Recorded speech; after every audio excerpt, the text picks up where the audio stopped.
ಇತ್ತೀಚೆಗಷ್ಟೇ ತೆರೆಕಂಡು ಯಶಸ್ವಿ ಪ್ರದರ್ಶನ ಕಾಣುತ್ತಿರುವ ನಟ ಧ್ರುವ ಸರ್ಜಾ ಅಭಿನಯದ ಪೊಗರು ಚಿತ್ರ ಭಾರೀ ವಿವಾದಕ್ಕೆ ಕಾರಣವಾಗ್ತಿದೆ. ಪೊಗರು ಚಿತ್ರದಲ್ಲಿ ಬ್ರಾಹ್ಮಣರನ್ನ ಅವಹೇಳನ ಮಾಡಿರುವುದಾಗಿ ಈಗಾಗಲೇ ಸಾಕಷ್ಟು ಆರೋಪಗಳು ಕೇಳಿಬಂದಿದೆ. ಈ ಕುರಿತು ಪೇಜಾವರ ಶ್ರೀ ವಿಶ್ವಪ್ರಸನ್ನ ತೀರ್ಥ ಶ್ರೀಪಾದರು ಖಂಡನೆ ವ್ಯಕ್ತಪಡಿಸಿದ್ದಾರೆ. ಚಿತ್ರದ ಅನೇಕ ದೃಶ್ಯಗಳಲ್ಲಿ ಬ್ರಾಹ್ಮಣರನ್ನು ತೀರಾ ಅವಮಾನಿಸಲಾಗಿದ್ದು, ಇದರಿಂದ ಬ್ರಾಹ್ಮಣರ ಭಾವನೆಗಳಿಗೆ ತೀರಾ ನೋವಾಗಿದೆ. ಇಂತಹ ಬೆಳವಣಿಗೆಗಳು ಅಸಹನೀಯವಾಗಿದೆ. ಚಿತ್ರದಲ್ಲಿ ಯಾವುದೇ ಜಾತಿ ಸಮುದಾಯಗಳನ್ನು ನಿಂದಿಸುವ, ಅವಮಾನಿಸುವ ಪ್ರವೃತ್ತಿ ಸಲ್ಲದು. ಈ ಮೂಲಕ ಮನೋರಂಜನೆ ನೀಡುತ್ತೇವೆ ಅನ್ನೋ ಭ್ರಮೆಯಿಂದ ಚಿತ್ರರಂಗ ಹೊರಬರಬೇಕು. ತಕ್ಷಣ ಪೊಗರು ಚಿತ್ರದಲ್ಲಿ ಬ್ರಾಹ್ಮಣ ಸಮಾಜವನ್ನು ನಿಂದಿಸುವ ದೃಶ್ಯಗಳನ್ನು ತೆರವುಗೊಳಿಸಬೇಕು ಎಂದು ಪೇಜಾವರ ಶ್ರೀಗಳು ಆಗ್ರಹಿಸಿದ್ದಾರೆ.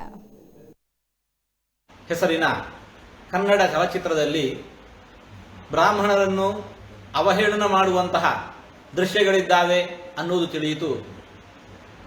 ಬ್ರಾಹ್ಮಣ ಸಮಾಜ ಒಂದಾಗಿ ಅದನ್ನು ಪ್ರತಿಭಟಿಸಿದಾಗ ಅದನ್ನು ಅಂತಹ ದೃಶ್ಯಗಳಿಗೆ ಕತ್ತರಿ ಹಾಕಿ ಅದನ್ನು ಸರಿಪಡಿಸುವಂತಹ ವಾಗ್ದಾನ ದೊರೆತದ್ದು ಕೂಡ ತಿಳಿಯಿತು. ಸಮಾಜದಲ್ಲಿ ಎಲ್ಲರೂ ಕೂಡ ನಾವು ನೆಮ್ಮದಿಯಿಂದ ಬಾಳಬೇಕು ಅಂತ ಇದ್ದದ್ದಾದರೆ ಇಂತಹ ಕೃತ್ಯಗಳಿಗೆ ಯಾರೂ ಕೈ ಹಾಕಬಾರದು. ಅದು ಬ್ರಾಹ್ಮಣ ಸಮಾಜ ಇರಬಹುದು, ಇಲ್ಲ ಮತ್ತೊಂದು ಸಮಾಜ ಇರಬಹುದು. ನಾವು ಯಾವ ಸಮಾಜದೊಳಗೆ ವಾಸಿಸ್ತಾ ಇದ್ದೇವೋ ಅಂತಹ ಸಮಾಜದ ಯಾರನ್ನೋ ಕೆಣಕಿ ಯಾರನ್ನೋ ಹಳಿದು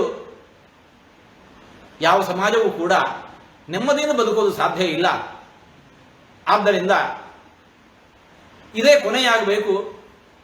ಮುಂದಿನ ಯಾವ ಕಾಲಮಾನದಲ್ಲಿ ಯಾರೂ ಹೀಗೆ ಇಂತಹ ಕೃತ್ಯಗಳಿಗೆ ಸಮಾಜದಲ್ಲಿರುವ ಯಾವುದೇ ಒಂದು ಜಾತಿ ಮತ ಪಂಗಡಗಳನ್ನು ಅವಹೇಳನ ಮಾಡುವಂತಹ ಕಾರ್ಯಕ್ಕೆ ಮುಂದಾಗಬಾರದು.